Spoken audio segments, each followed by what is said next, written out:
Hello, and welcome to ACI Learning's webinar series. We're glad you've joined us.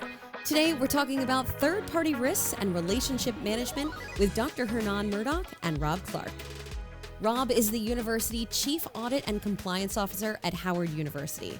He holds professional designations as a CCEP, CIA, and CBM. Rob is a strategic leader, gifted speaker and trainer, and a results-driven entrepreneurial professional with a track record of success in examining operational efficiency within a $1 billion plus budget. Some of his specialties include regulatory compliance, risk management, business ethics, internal auditing and controls, information security, and financial analysis. Hernan speaks at conferences in the U.S. and abroad. He's the author of numerous articles and books on a variety of topics, including internal audit, fraud, and more. He holds professional designations as a CIA and CRMA, and he currently serves as our Vice President of Audit Content here at ACI Learning. Prior to that, he was a senior project manager leading audit and consulting projects for clients in the manufacturing, transportation, high tech, education, insurance, and power generation industries. Want to earn a CPE? Well, all you need to do is stick around for the whole webinar and answer just 3 questions that will pop up in your Zoom chat as we go along. And we'd love to get questions from you as well, so just drop your questions in the chat and we'll get to them right after the presentation. Now, let's get to today's webinar, which is third-party risks and relationship management with Dr. Hernan Murdoch and Rob Clark. Hello, everyone, and hello, Rob. How are you? I'm great, Dr. Murdoch. How are you, my friend? I am doing very well. Thank you so much.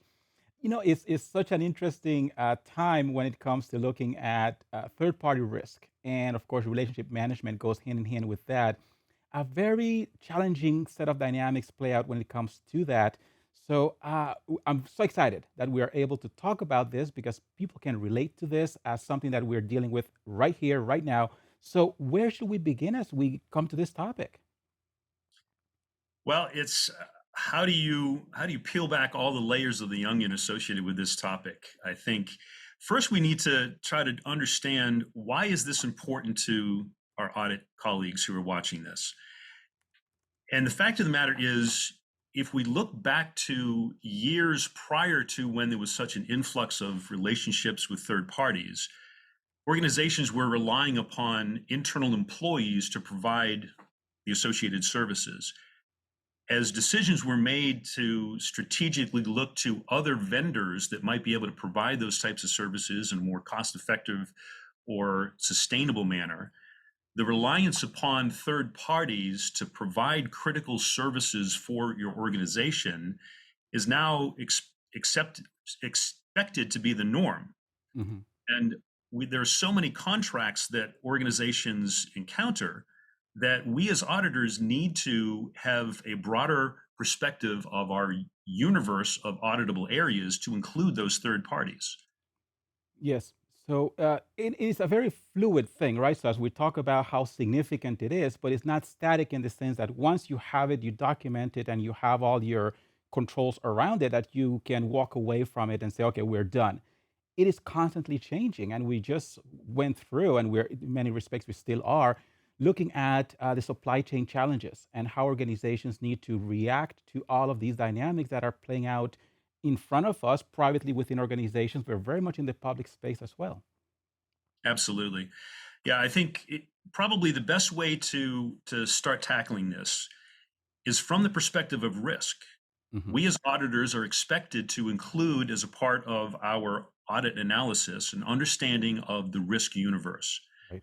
And when we look at situations of how the whole risk management process works, let's take a look at just a graphic of how that cycle works. Mm-hmm. We start off first with the identification of those risks. Who's involved in that? Should that be just the auditors? Well, what we'll talk about throughout this session today is that we want to try to deputize members of the organization to be almost an extension of our office, so they see themselves as being a part of this cycle, analyzing those risks, evaluating and ranking the risks, and then treating and mitigating those risks, and finally monitoring those. Those are concepts that are instinctively known to the auditors. And I think one of the best ways that I like to try to boil this down and to make it accessible to people within the organization as we're trying to facilitate those conversations. Perfect. I love to use a graphic. I love to use something that people can that galvanizes people. They can see themselves in it. So I use the COSO cube. Okay. Right. So let's get a chance to talk about, and I know that several of my colleagues and members of my organization and people who have seen me present before at different presentations are probably saying, Rob, can you have a presentation without talking about the COSO cube? My answer is, why would I do that? I mean, why wouldn't I include this? Because it's something that allows people to be able to see themselves in this. Rob, on that note, I think that's very important because it is very versatile in terms of how it can be used. And of course, when we look at the literature behind the framework, it does talk about how holistic it is and how comprehensive it is. And of course, there's always room for improvement. But if we look at it from the perspective of how organizations can better manage the enterprise, we find that this will cover so much ground. And because it is visual and it is versatile and it has passed the test of time, because the original framework, which has not changed that much, came out in 1992. So definitely it has had a long history and it has served people quite well. So you just shared your experience. I can speak similarly as well to that, how many times over the years I have used it. So very good. Let's go forward with this. So here's how I look at this. If you look at the right side of the cube, and again, just a quick reset for those who are wondering what the COSO cube stands for. The COSO is the Committee on Sponsoring Organizations that came out as part of the Treadway Commission. Dr. Murdoch and I could probably spend an entire day just talking about the COSO, but we're not going to do that. We're just going to give you a brief introduction of this and how we use this to facilitate conversations with our stakeholders within the organization to rally them around the concept of risk. And then we'll talk about in the following slides how this applies to third-party risk. Perfect. But what we do is we start with talking with somebody that is in front of us, and we say, okay, you see yourself in this cube. On the right side of the cube, as is presented, you see the entity level, the division, the operating unit, the function.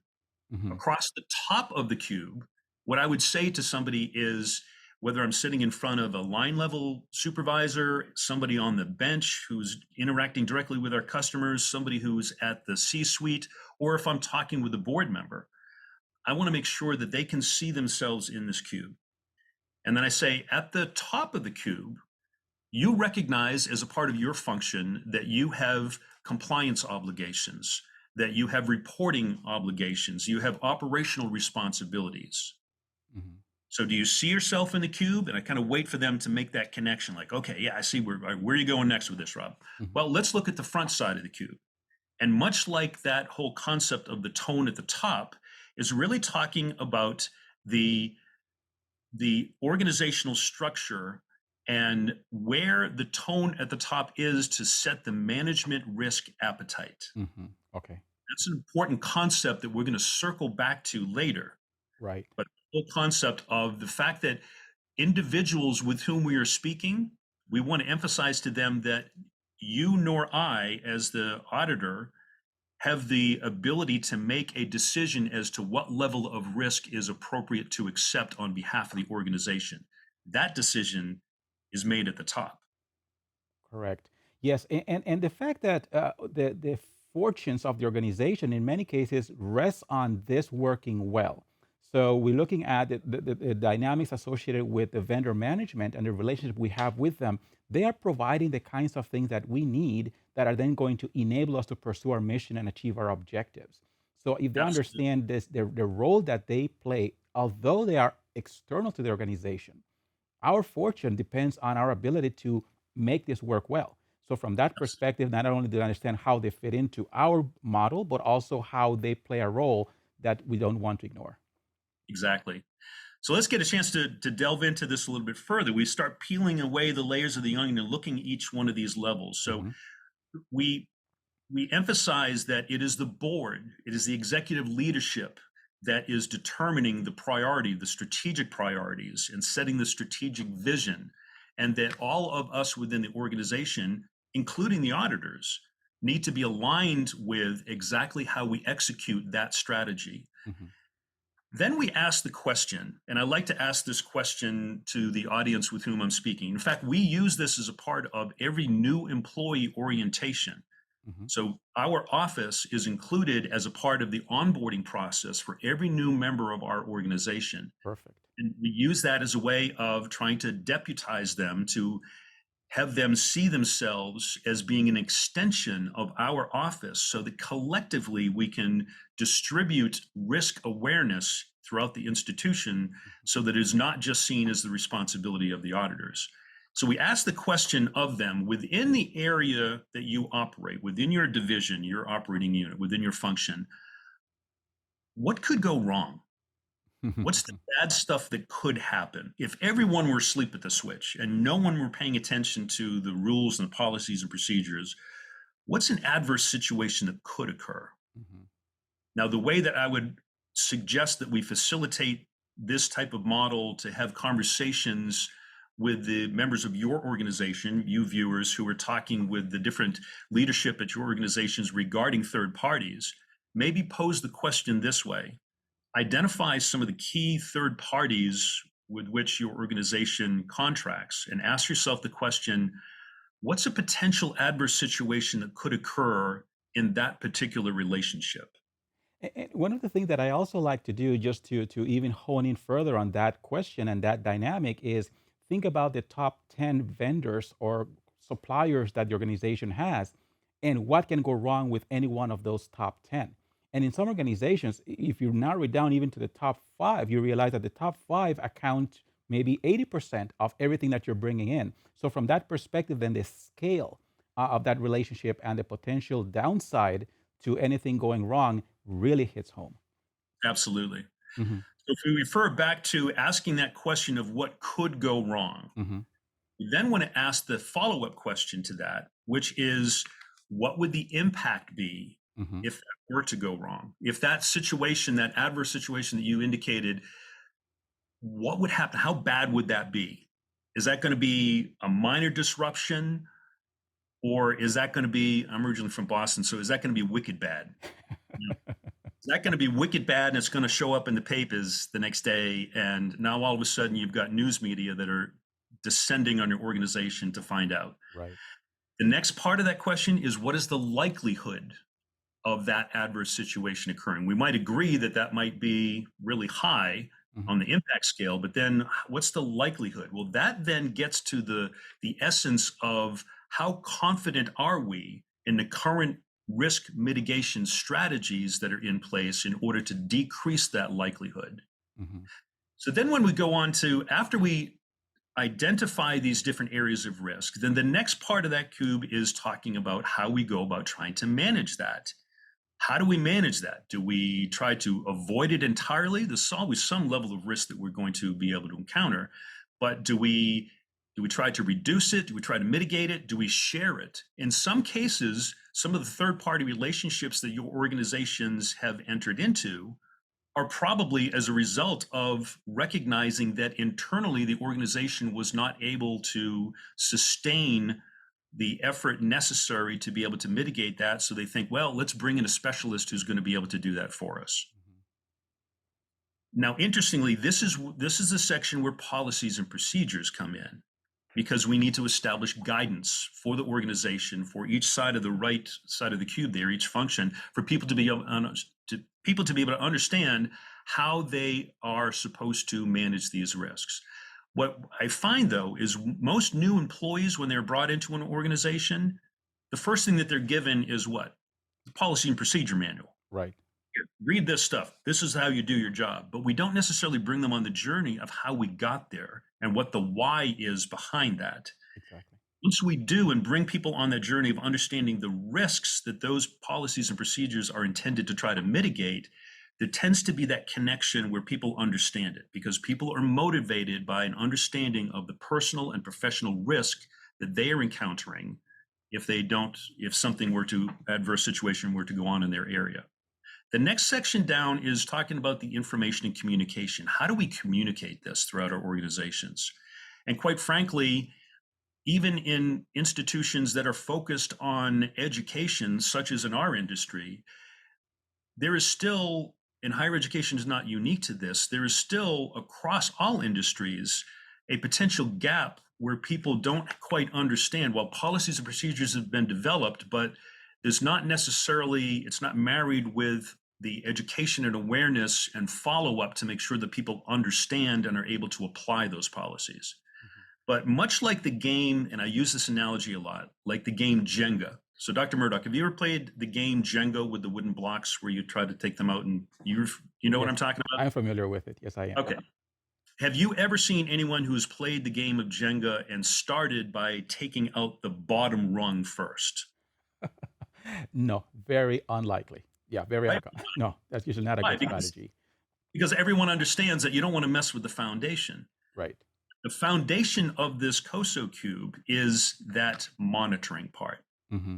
And you're going to see this as a part of the third-party risk management cycle, that is absolutely critical, the ongoing monitoring. And whose responsibility is that? Well, a lot of people think, well, that's what you guys do. You're the auditors. You come in and assess stuff.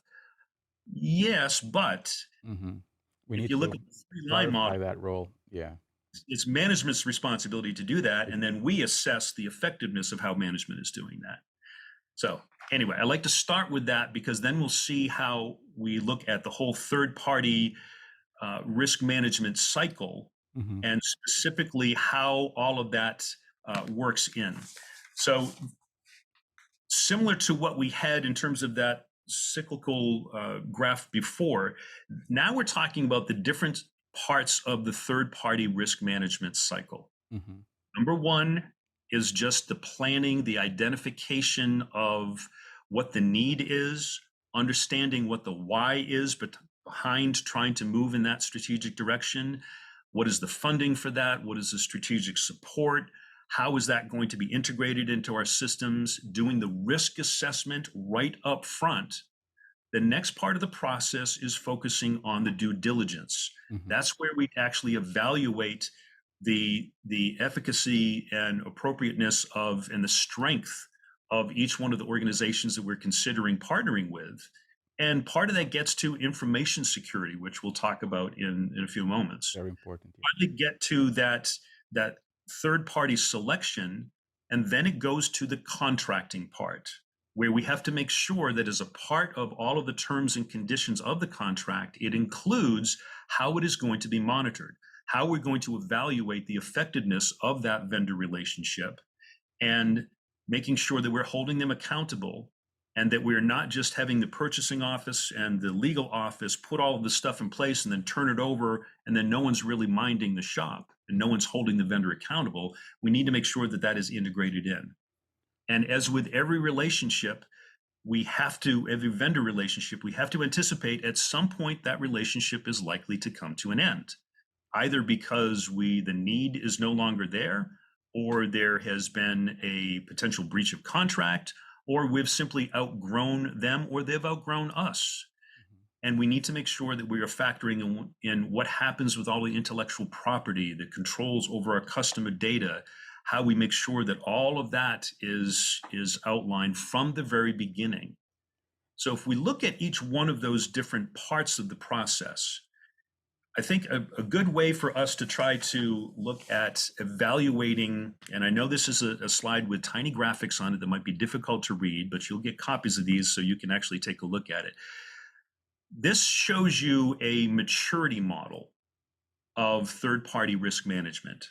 Starting at the top there, from the left, you see the initial programming foundation, moving to a more managed function, moving upwards to more of a defined function, getting to the point where it's fully integrated, and then fully optimized as a leading edge practice.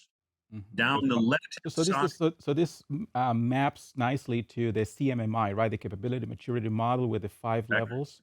And I see a lot of parallels in terms of that gradient as it moves up. So what are some of those elements that are on the left side? I see 5 program components or elements? What are those?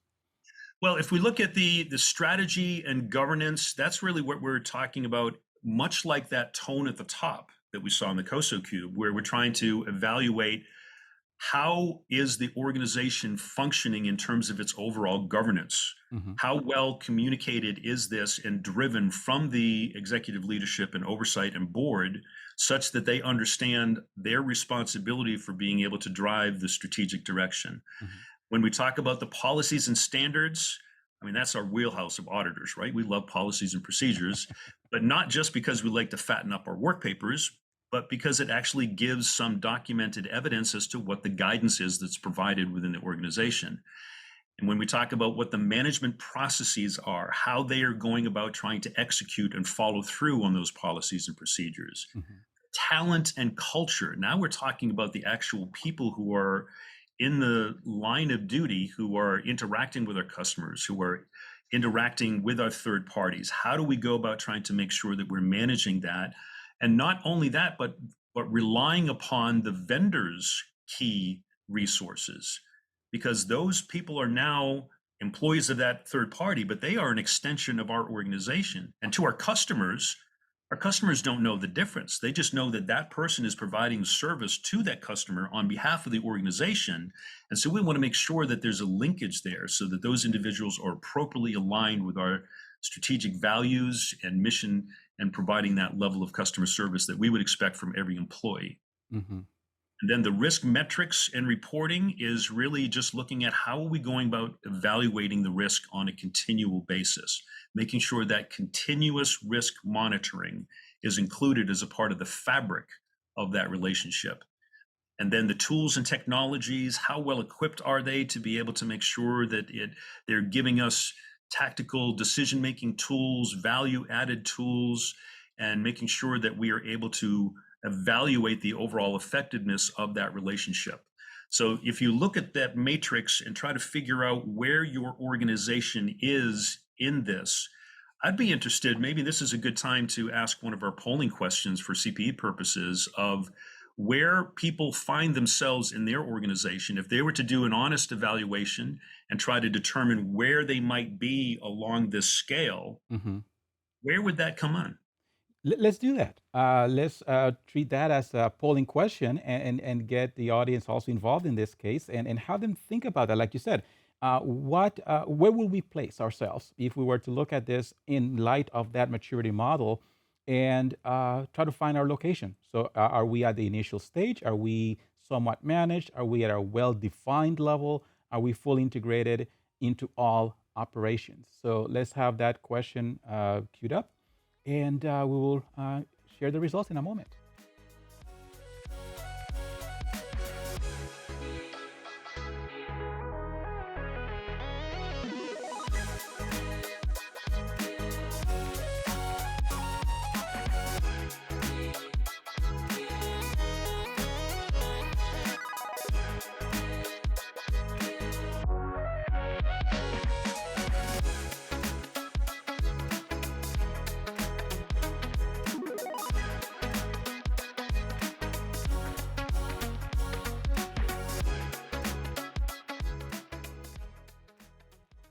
All right. So yes, so we are basically looking at the question of how are we going to basically find ourselves within this framework, and wondering, well, what are the conditions within our organization? How do we place within this framework? And that, in and of itself, will also give us an opportunity to also identify areas for improvement, because that is a big part of this whole exercise. Is that yes, you identify your location, let's call it that, or your placement in the framework, but that also becomes a call for action, because we understand that there are 5 levels, and we see the description, and like you mentioned, Rob, earlier, that this will be available to everyone who's joining us today as materials. So then they can go back and say, okay, if I were, let's say, level 3, what will it take for me to move to level 4? And if you're level 4, well, how can I go by moving up to the level 5? So we just have a summary now that is coming through as far as the responses. So for the first one, we have 21% of our audience saying that they find themselves at that level. For the second one, 42%. 34% for the third, and then as far as optimized, 3%. So the vast majority are in the middle, which I will imagine is somewhat expected. Will you agree with that, Rob? Yeah, I think that's, I'm actually delighted to hear that it is as high as it is there. I think when I've had an opportunity to present to different organizations about this subject, I think sometimes the honest feedback is that, yeah, we're really probably more at the like level one. Oh, that's So awesome. I think, Okay. so I'm glad to hear that people are feeling as if there is a more integrated approach to this. That's great. But to your point, Dr. Murdoch, I think looking at that question and what we as auditors can take from this, and perhaps learning from your colleagues who just answered on that, what can you do? How can you as an auditor help your organization aspirationally move from one category to the next? Mhm. And part of what we'll talk about in some of the following slides might give you some equipment and some ideas as to ways in which to try to facilitate that. Perfect. Okay. So let's go back to that framework that you were sharing with us. And number one, if I recall correctly, was planning and risk assessment. We always start with risk. So planning and Right. risk assessment, what are some of the key things we need to take a look at when it comes to that? So when we talk about the planning and risk assessment, right, that was the first line there. If you Mhm. remember the circular graphic there, planning and risk assessment. So here are some of the questions that we might want to consider asking. When we are trying to identify a potential vendor to provide services on our behalf, first, we need to just consider how would we view them as being employees? If we were to hire them and they were going to be employees of the organization, would they fit? Would this organization fit with our core values? Good question. And really identifying and thinking about it from a risk management standpoint, what are the potential risks associated with this particular vendor? What is their reputation? What are some of the situations with which they have been involved in the past that potentially could raise concerns once we bring them on and then have our customers saying, wait a minute, you're doing business with XYZ? Didn't you know that they did X over in such and such an organization? Hmm. And so we have to be holistic in not just looking at what their functional capacity is to be able to deliver the services, but do they line up with our core values? Do they line up with our strategic goals? Remember, when we go back to our COSO model and think through it in terms of the strategic direction and that tone at the top, will they align with our strategic goals? Can we justify this to our decision makers, to our customers, to our community members, to our employees, that this is an alignment that feeds into directly supporting our strategic direction? And how critical are the services being proposed by that third party? And we won't get into the different tier levels and definitions of those, but essentially, what level of data access are they going to require? Hmm. What type of customer data are they going to need to have access to? How critical is it going to be to make sure that they have all of the cybersecurity protocols in place to protect our customer data? Will the third party have access to that sensitive information? And if so, how do we make sure that we have assurances, and we'll talk about this as step two in the due diligence phase, that they have the appropriate protocols in place? And are they going to be having direct access to our offices or direct access to our customers? Are our customers going to have to be directed to them to deliver services and to provide answers to questions that they might have? How then do we make sure that those individuals from that third party are representing us as the primary organization in a way that is seamless so that they become seen as just grafted into our organization and providing that same level of excellence and customer service that we would expect from our employees? And then also looking at those fourth party relationships. Those third party relationships also have third parties that they use. So that then becomes an extension of us because that now becomes a fourth party. And it continues on to fifth parties depending on the size and complexity of that arrangement. I think these questions are fantastic, first of all, because they really highlight the fact that these parties play an important role within our organization and how they sync up with us or not. So, in terms of the values, the goals, and how critical their services are. You also mentioned the fact that customers may need to reach out to them if they have a question or a concern or an issue surfaces. And are they going to be able to provide that service to them? Because in many cases, the customers are our customers, and the fact that we have another organization providing some services, they don't really, I don't want to say they don't care, but they don't care. You are the main point of contact as far as they're concerned, Right. and this organization is just an extension of that. So if they're not going to provide good service, then that is going to become a problem for us. And then I like the last question there about subcontractors as well, because that is widely done. And then, of course, this extends those questions further out. So we need to be very mindful. If that's the case, what does that mean and how does that fit in with what we're doing, or does it not fit in?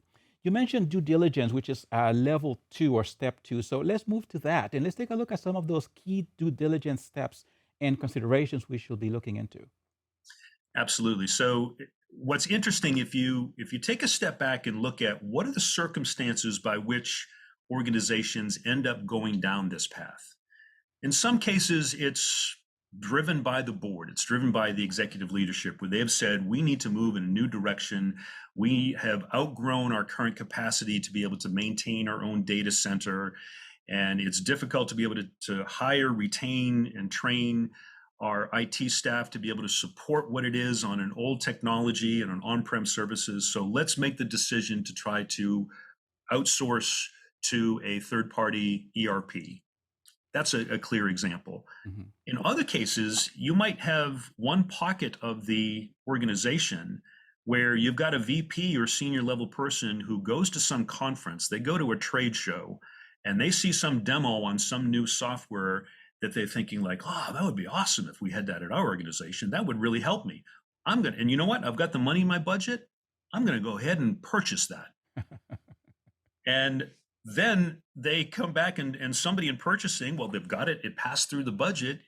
They were able to get through the contracting. Now, all of a sudden, we have this situation where it's like, okay, we need to try to make sure that that can integrate into our system. Right. And the CIO and the CFO and others were never involved in a part of that decision and evaluating that. And now we're having to try to make a square peg fit into a round hole. Mhm. So part of that then gets into how do we go about exercising that due diligence phase before we get to the contracting part? Good. Some of the criteria that we might want to consider looking at, and I'm just going to touch on these at a high level. We might be able to look at the SSAE 18 reports, or we might look at the SOC 2 reports. Those are entire sessions themselves. We'll probably have separate webinars on those in future editions. But right now, for those of you who are unfamiliar with that, that just means the independent verification of audited positions of how well they are securing their financial information as well as their information security posture. Exactly. Those are things that we would want to look for. What I have found in many organizations, they would be able to say that, yes, they check off that box for the due diligence phase because they have the purchasing office that looks at the vendor and evaluates them against the Dun & Bradstreet criteria, or they go to the Secretary of State to make sure that they are an actually incorporated organization. And they just say, okay, well, they seem legit, check. Mhm. But if we start thinking about, taking on a new ERP or something that is going to end up impacting or accessing our critical data, then we certainly need to exercise a lot more due diligence to evaluate what their security postures are over that. So And not only receive those reports, but also review the reports, because I've seen cases where they have the reports and they can provide them if the auditor requests them, but they have not gone through it and looked at some of the recommendations by those third parties who reviewed the vendor and said, yes, everything looks okay, but here are some concerns we have or some areas for improvement, and we have not gone full circle around it. So absolutely, I think that that's an important step there. in fact, that's a great question, Dr. Murdoch, because that actually goes to the point that I had below that, which is that the question, So who reviews this? Who's supposed to review this? Is it just the purchasing department? Is it just the legal department? And who is involved in making that ultimate decision of that vendor selection? Hmm. Now, here's where, let me speak to my audit colleagues who are watching this. Here's where I think we have the opportunity to add tremendous value. And that is that we have no operational responsibility. We are an independent, objective assurance consulting activity by the definition of internal auditing as by the IAA standards. And what we want to do is just be a value added advisor, having conversations with and making sure that there is in place an IT governance process. IT governance process, meaning that before any decision is made about bringing on a new information system or a new software system, hardware, that it goes through the analysis and vetting to make sure that we're identifying all of those things that we talked about at step one in terms of aligning with our strategic values, et cetera, but also looking at what the security protocols are. How well equipped are they to be able to be trusted with our sensitive, critical jewels, our data, our customer data, our Hmm. financial data, sensitive information? Yeah.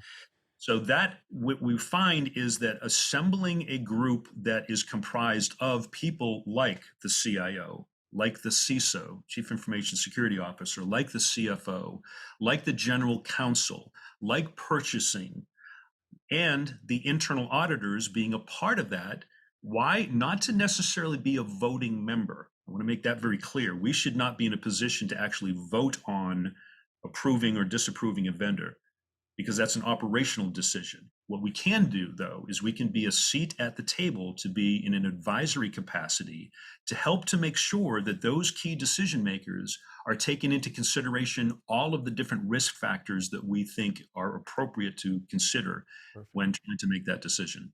Excellent. No, that's very, very good advice. And we definitely want to be in that position of being advisors to them so they make good decisions, considering all the different possibilities as best we can lay them out in front of them. Now, let's turn this into a question, Rob. How about we ask the audience what's their perspective as relates to these points on due diligence and vendor selection? Which one of these perhaps are the most pressing concerns they have at their own organizations? Let's do that.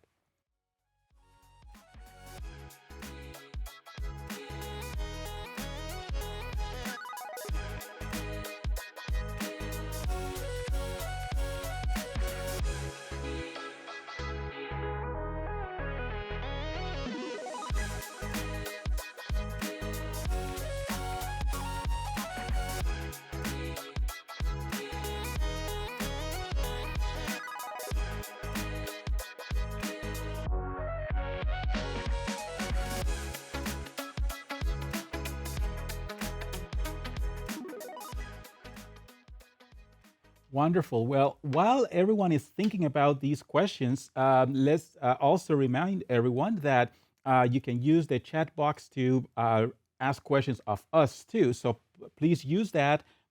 Send your questions in to us, and we're going to take a look at those when we get to our Q&A section a little bit further into today's program.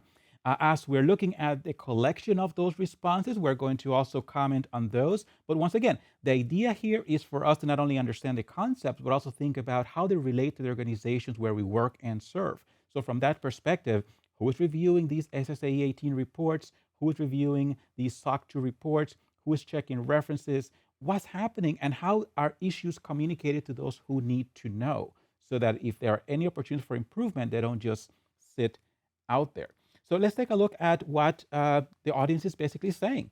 And for the first question, which relates to, let me get that back up here for a second. So the first item was in terms of the SSAE 18 reports. We're looking at roughly 8% of you said that. When it comes to the SOC 2 reports, we're looking at roughly 16% of you. In terms of checking references, we're looking at roughly 16% again. And then the largest response was D, which is getting the organization's stakeholders to exercise their responsibilities in the due diligence phase. So perhaps too many people thinking that someone else is doing it, and perhaps the responsibility and accountability not being clearly spelled out. So it sounds like an opportunity for improvement to me. Okay, Rob, so let's turn to number three because we're looking in terms of a few other things that we need to go through. So, what is the next piece of advice that we want to share with the audience today? Well, I just wanted to make reference to one thought here regarding, as a part of the due diligence, a resource that people might want to consider Mhm. as a part of evaluating the efficacy of a vendor is actually using, particularly for cloud service providers, using the CSA, the Cloud Security Alliance Consensus Assessments Initiative Questionnaire, and the Cloud Controls Matrix version 4 to make sure that organizations are adhering to all of the industry standards that make them eligible to be included as a part of the STAR registry, Security, Trust, Assurance, and Risk Registry. That's a mouthful. I'm not going to spend time going into all of that, but just to let you know that if you're trying to evaluate beyond just the SOC 2 controls and SOC 2 reports, excuse me, this is looking at the STAR registry for cloud-based providers might be a good resource. Okay, Perfect. let's jump ahead to number three. Excellent. The third step in this whole process is the contracting. As a part of the contracting, we need to make sure, and this is oftentimes one of the most contentious parts of the whole process, because now you've got a VP, somebody in a position of leadership that is so excited to be able to move forward with this particular engagement, and they get through the due diligence phase. Now they're ready to do a contract. In their minds, they're already in business with these folks and they're ready to get started. But then you get the lawyers involved. And the lawyers are making sure that we are having all of the terms and conditions in place. I love our lawyers, by the way. We have a phenomenal relationship with the General Counsel's office and a great deal of respect for the fact that they are exercising a level of due diligence to make sure that it is the legal sufficiency of that contract is such that it is going to protect the organization if, in fact, you end up getting to some legal liability. But oftentimes what you find is pressure from that VP who's trying to push this through, who ends up taking the side of the vendor to see, yeah, let me just make sure we can push this through, Mm. where we need to make sure that we are aligning ourselves. And as a part of the audit engagement here, we need to make sure that we are helping to reinforce the position of the legal entity to make sure that we are having all of these types of clauses that are put into the contract. Perfect. Things that might not necessarily be a part of most other types of contracts. But if you are dealing particularly with an IT related service, you want to make sure that their business continuity, disaster recovery, that those provisions, that those expectations and terms and conditions are included as a part of that. Everything from the right to audit. Do we now have the right to audit them as if they were an extension of our organization? They are providing access to our critical information and we're providing them access. How do we go about trying to make sure that we are able to audit that? Looking at everything from the subcontractor relationships to what the service level agreements are, and then actually how we go about building in the termination events into the contract itself. Yes. And that's where I've found a lot of organizations end up missing the mark and end up suffering in the long end when they get to that termination part because those terms are not included as a part of the contract. I think these are all very, very important points, and of course, a lot of that is going to come to light. It's going to come to the surface as part of the monitoring that is done, right? The performance monitoring and evaluation of services is going to help us better determine well or poorly they are performing their work, and whether or not we're going to continue or if we're even going to terminate it early. So let's move into that fourth element, that ongoing monitoring. What are some of the key things we need to keep an eye out for? Well, the first thing, much like we do in the COSO Cube at the foundation, this whole thing centers around how well it's being monitored. And what happens in a lot of organizations is that they go through this diligent process of making sure that they're evaluating the due diligence phase, and they build all of those terms and conditions, and the lawyers go back and forth multiple times. We finally come up with an agreement on those terms and conditions in the contract. But then purchasing and legal, well, they step out of the picture at that point and they turn over and they deliver this newborn baby to the owners who are supposed to now be managing that vendor relationship. And oftentimes that's where things fall short, because then those managers, those VPs, those deans, those whatever the title is, whoever is in charge of and championing that particular relationship, they need to be holding that vendor accountable to the terms and conditions. And that is where we see that whole monitoring being absolutely critical. So let's look at some of the different points that we want to make sure that we are evaluating, making sure that they are in compliance with legal and regulatory guidelines, their information security posture, their controls over the data, the confidentiality and integrity, their overall responsiveness to new threats, how they go about managing and mitigating risks. What about the retention of key personnel?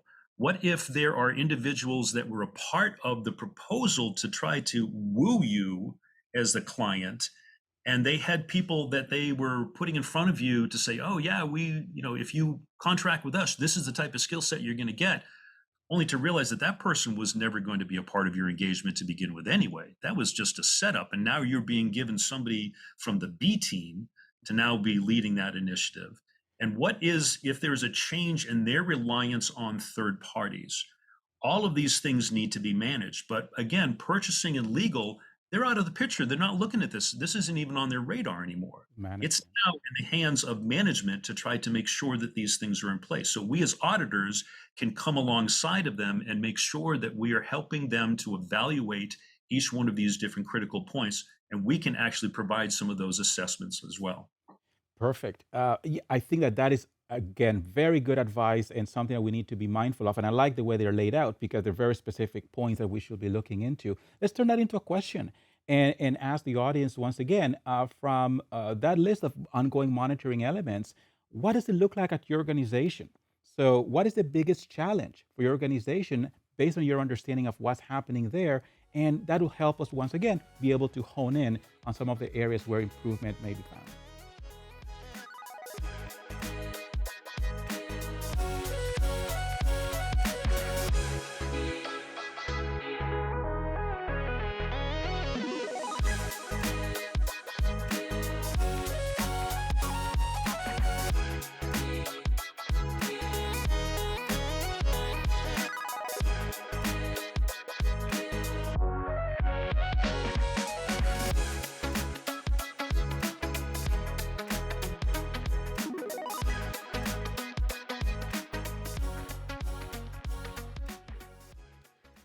Well, we have definitely a lot of areas for consideration when it comes to third-party vendor management. And as we wait for those results to be collected and we can share those back with you, we're going to pivot to the Q&A section in a moment.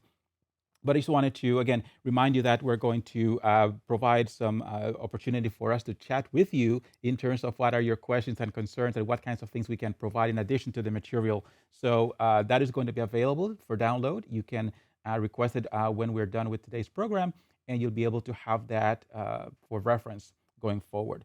So I see that is about to come up. We'll take a quick look at those responses. And I'm always curious, right? What is the reality of the people that we interact with?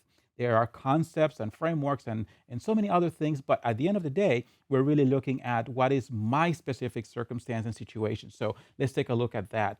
So from that perspective, then, we have the results for the first dynamic that we were bringing up, which had to do with business monitoring the vendor's information security posture. 20% of you said that is the biggest concern that you have at the moment. For monitoring vendors' control over data, that's 34, and that's a third of you. And similarly for holding vendors accountable, that's another third, that's 34%, 11% for vendors retaining key personnel. So that is definitely a challenge there. 12% of you said that. And once again, as Rob was just describing, that bait and switch situation or out of turnover, which happens in a lot of organizations. So just to, again, just mention quickly that the fifth element here was the termination and the elements that go into that, and you'll be able to take a look at that. But let's pivot to the Q&A section so that we are able to entertain your questions. The first question is from Elijah, asking, what does board training look like as it pertains to risk management. So, Rob, what does board training look like as it pertains to risk management? Elijah, thanks for that question, my friend. I'm glad you could join us. Board training is actually one of the things that is absolutely an important step and needs to be coordinated in a way that makes sure that the senior leadership is supportive. It's typically as a part of the onboarding of new board members and making sure that they are given the understanding of what their fiduciary responsibility is and actually helping to equip them to give them the questions that they ought to be asking of management, the questions that they ought to be asking of us as the audit and compliance function, and making sure that we are enabling them and facilitating them to be the most effective strategic leaders. Great. Um, I have another question here. I think it's very interesting because we mentioned SOC 2 reports, right, which have to do with the technology that organizations are using and their vendors as well. So, how many companies don't have a SOC 2? This question is coming from Sally. So many companies don't have a SOC 2, especially small companies. What happens in that case? So, Rob, what are some of the things that we can do if that is not available to us? Well, you're absolutely right, and that's a great question. Is that from Sally? Did I understand that? That's correct. Yes, Sally. Sally, thanks for that question. I think we have to be flexible to be able to evaluate and say what level of access is this particular organization going to need to have to sensitive data? What are the potential risks of a breach and what that impact would be on our organization? So there needs to be some evaluation of risk from the beginning to determine exactly what level of detail we need to go into in that due diligence phase. If they don't have a SOC 2 report, then we might be able to look at other means such as their financial audit. We might be able to have a conversation with them to say, okay, well, if you don't have this, then there are organizations, there are questionnaires that you can use, some of which I referred to earlier from CSA. And there are other questionnaires that you might be able to avail to present to the vendor to say, well, here is a list of some of the questions that if you were to go through a SOC 2 report, you'd need to answer. So provide these answers to us, and we'll have an opportunity to review that. That's another role for your auditors to play in helping to be a part of that review process. I hope that answers the question, Sally. Thank you very much, Rob. How interesting how you ended that question, because here's a question from Kathy, and we're going to try to squeeze in two more questions before we wrap up today. So Kathy asks, how can we as auditors add the most value in third-party risk management? So given all of these dynamics that we just discussed, how can we add the most value as third-party risk management? That's from Kathy. Thanks, Kathy, for that question. And I think the best way for us to focus on this is that this is not a traditional audit. This is something where, and I like the way that we titled this in terms of relationship management. Auditing is a relationship business. It's not just a ones and zeros and ticking and tying and internal controls. It's a relationship business. In order for us to be able to affect change in a sustainable way, we need to be seen as value-added advisors. It doesn't mean that we take a soft view on essential internal controls or elements of non-compliance where we find that. We have to be independent and objective, but we have to be viewed, in my perspective, as somebody who is helping the organization to figure out how to navigate through these third-party relationships and to make sure that we are operating from a position of strength. So that collaborative spirit, using that political acumen to be able to build and foster those relationships such that people in the organization want the auditor at the table because they know that we're going to be adding value without being the gotcha police. I think that's the best way to approach that. I think that's great advice. Thank you very much, Rob. There's one last question as we're running out of time, but there's a great question here from Ankur asking, what is the role of an internal audit team in monitoring third-party and even fourth-party vendors? Ankur asking, what is the role of an internal audit team in monitoring third-party and even fourth-party vendors? Well, I think much like I just answered before, I think it's a matter of trying to look at where is the risk, and then try to make sure that we are evaluating how strong are the procedures and processes in place within the organization to make sure that those risks are being appropriately monitored. What level of access do we have in our contracts to be able to have visibility into what's going on in that third party as well as that fourth party? Mhm. What level of accountability do we expect back from our third parties to give us input so that we can evaluate the overall effectiveness of how that data is being secured, how our customer information is being secured? Okay.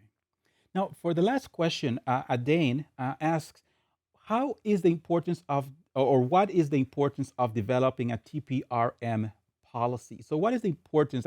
I'm wondering if that has to do with trying to sell the need for having that in place. So, what is the importance of developing a TPRM policy? Adain asking that. Well, thank you, Dane. You would imagine that I would say, well, it's critical to have a policy. But in essence, it's not, I don't think it's absolutely critical to have a policy specifically regarding third party risk management as it is to make sure that those concepts are being ingrained into the fabric of how decisions are made within the organization to be able to onboard and go through that whole process of bringing in a third party vendor. Mature models, if you look at that, if you go back to that matrix that we talked about earlier, those organizations that are more on the right side of the scale in terms of its maturity, those are folks who do also have a policy and procedure in place about how they go about selecting vendors, bringing them on, the expectations of what requirements need to be in the contract. And I think it's a matter of moving towards that. But I would suggest that you don't necessarily need to wait until there's an established third-party risk management policy in place to begin to implement some of the very things that we've talked about here today. Uh, That's great response there, Rob, because one of the things that we sometimes run into is that organizations have a policy, but they're not followed. More important, it is to have a process that is stable and reliable and consistently done that we can rely on than it is to have a piece of paper that no one is following. So I think that that is a very interesting and important thing to also underscore when it comes to this. Maturity models call for having it documented, but at the end of the day, it needs to be followed. And the actions, the behaviors, the culture, the fact that this is ingrained in our operating standards and practices is far more important. Let's try to squeeze one more here as we get to the top of the hour. And this is from Alex. I only have voluntary internal audit experience at a church, and I hold both with certain certifications, CISA and CGMA. How do I get started in an audit career? Wow. Well, first of all, Alex, thank you for your service to your church in a volunteer basis. That's wonderful. How to get started in an audit career? I would suggest find somebody who is in the profession, find out the path that they took to get there, find out what types of professional development they went through, what types of certifications that they tried to pursue. And it sounds like you're already well on your way with that. But I would suggest really trying to identify some of the potential, scan some of the job reports, look on LinkedIn, connect with people who are in the profession, and get a chance to know them and their path and what type of mentoring you might provide, might obtain from those individuals. And I think you'll find yourself having doors open that you never even imagined. Rob, thank you very much. And I'll echo what you just said. There's a lot of upside potential to this profession. It's a very exciting field where we are really looking at so many dimensions of the organization, and you get an inside look at how things are done, and we can contribute in very significant ways to their advancement. Rob, thank you very much for sharing your knowledge about third-party risk management and relationship management. Like you said, it's very important to also add that to this and think in terms of how we can help the organization work more collaboratively and effectively with those organizations that help us succeed. Thank you very much, Rob. Really appreciate it. Dr. Murdock, thank you so much. It's been a pleasure.